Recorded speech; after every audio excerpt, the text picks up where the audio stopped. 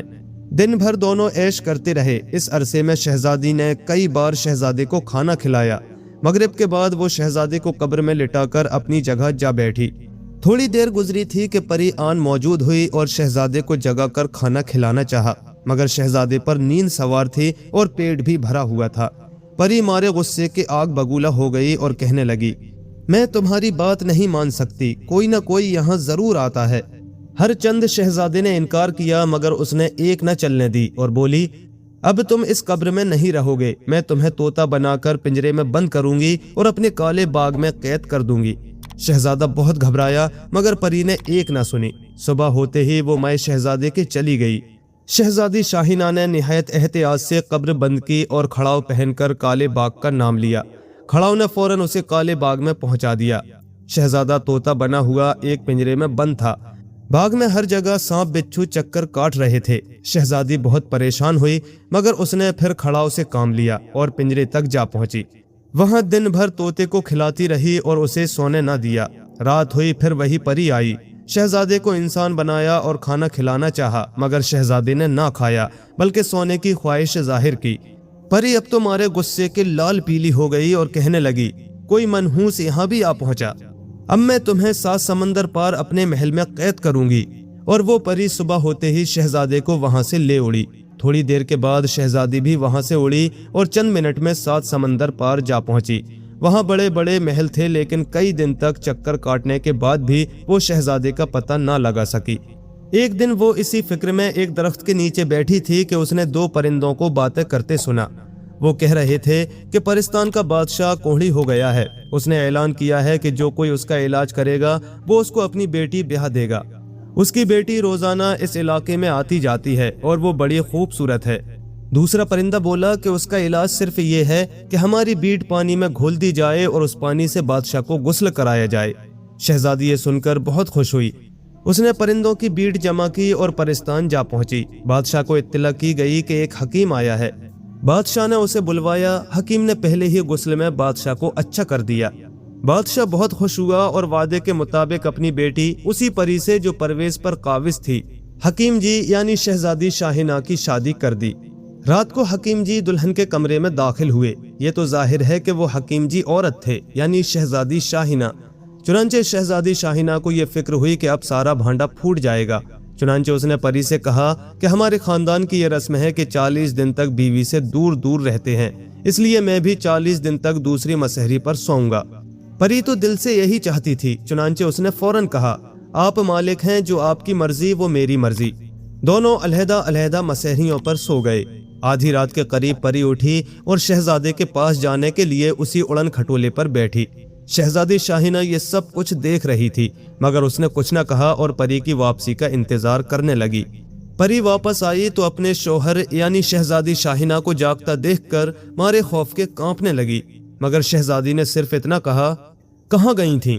پری نے اپنے حواس درست کرتے ہوئے کہا، ذرا سیر کو گئی تھی۔